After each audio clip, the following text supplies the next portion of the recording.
All right, so today is a very special day, guys. And not just because I woke up in my right mind this time. Today is the official day the Most High saw fit to breathe life into me and plant me right here on earth. So I wanted to share a couple gems with you guys on my official solar return. Yes, today is the day that I was born.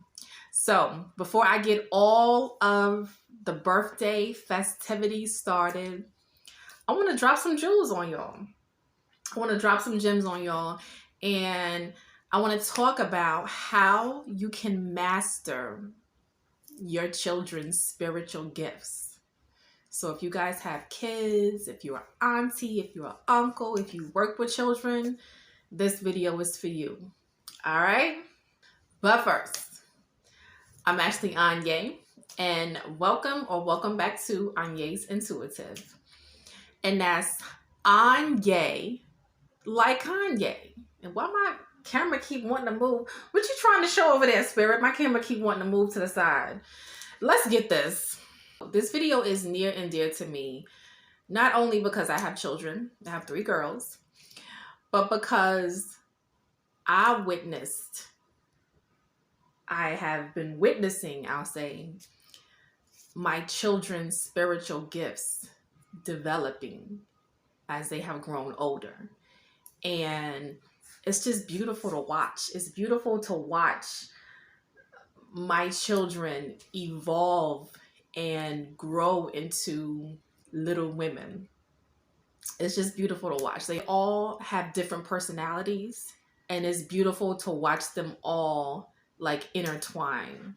It's like 3 different personalities coming together, and it's so beautiful and hilarious to watch. So a little backstory. When I was pregnant with my daughter, my oldest, who's 11, I would have these lucid dreams. And I didn't even understand what they meant back then. I just knew that I was dreaming of all these different things, all these different people.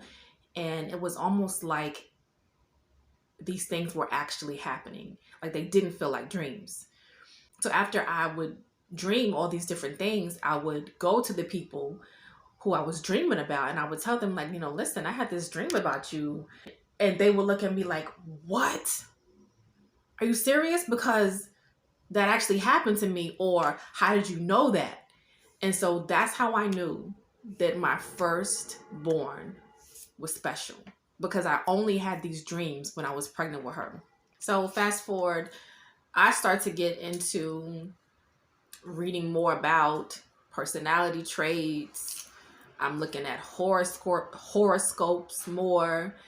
I had this book that I used to read when I was younger that my aunt gave to me about astrology. So I then go back to that book and I'm looking at my daughter's sun sign and I'm trying to see, okay, like she's a Taurus.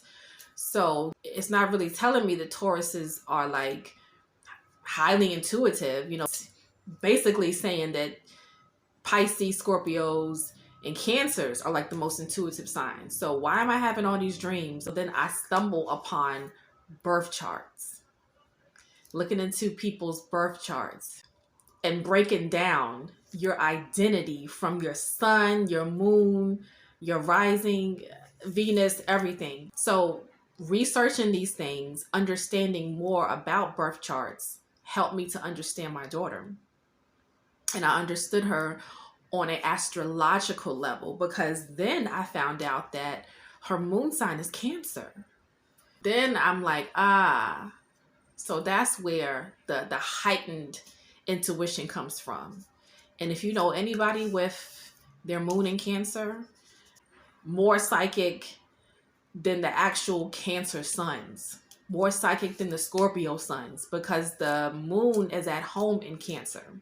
So if that's your moon sign, then your intuition is on 10.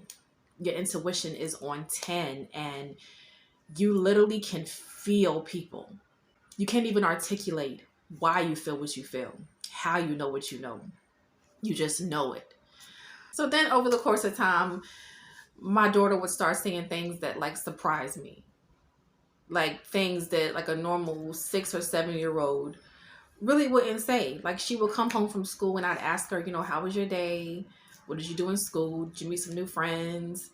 And she would say something like, yeah, but my teacher wasn't herself today.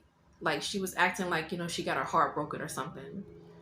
Usually a child would say, my teacher was sad, or my teacher didn't feel good today. But for her to say my teacher was acting like she got her heart broken, like, that's kind of deep.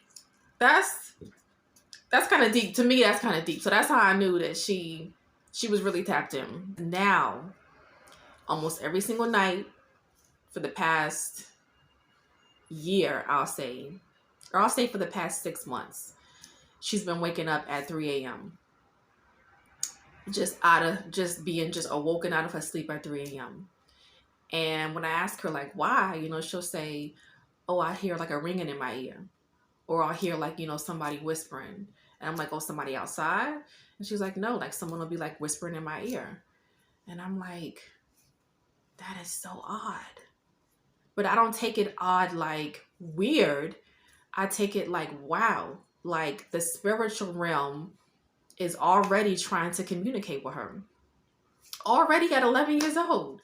So that's what really pushed me to make this video. Looking at my oldest, her spiritual gifts and how they're evolving, and educating myself on how I can help her master her spiritual gifts as she gets older. So your children's spiritual gifts can manifest in various forms. Intuition, having empathy, having an incredible ability to connect with nature. It just depends on the child. Every child is different. But just paying close attention to your child's behaviors is a great way for you to monitor what spiritual gifts they may possess. Watch them as they play. Watch them as they talk to their friends. And you'll get a glimpse of what gifts they may possess and how you can help them cultivate them. So creating a supportive environment is key in helping your children master their spiritual gifts. And every child is different. Like I said, my oldest, her moon sign is Cancer. So Cancer moons are very sensitive. They have that heightened intuition. There ain't nothing you can try to get past a Cancer moon. Like, my oldest daughter always knows what's going on. She always knows what I'm feeling. She always knows what the vibe is in the room. Like, she always knows what's going on, even without one word being spoken. And then you have my youngest child. So she's a Gemini, but her moon sign is Leo. So she's very vibrant, very in your face, wanting to be the star. So I know in order to help her master that Leo energy, I have to be very attentive when she's showing me something. Whenever she brings pictures home, I have to make it a big deal. Oh my, I can't believe you drew this. This is absolutely stunning. I cannot wait till you draw me another one. That helps build her self-esteem and boost her confidence. And Leos need that. If you know a Leo, you know a Leo needs that, what? Yeah, okay. And as parents, we don't have all the answers. And that's why it's imperative to have a community, a trusted community that you can go to for help. And I have that. I know my soul brother, Matt D. Talford, who is also a Cancer moon, has helped me so much. Some of the similar things that she's experiencing right now, he's experienced growing up. So it's like a breath of fresh air to be able to, have him to help me, because he understands, and overstands that energy, that Cancer moon energy. He understands it. And, sometimes I feel like I don't even have to tell him. That's how intuitive they are. Sometimes I'll like pick up the phone to like holler at him about something, and like he'll already answer it in conversation. I don't even think he knows this half the time, but like he'll just like bring it up and he'll just answer it like out of the blue. So I have him to go to for help, when I need guidance when it comes to helping my child with her spiritual gifts. So remember, mastering spiritual gifts is a lifelong journey.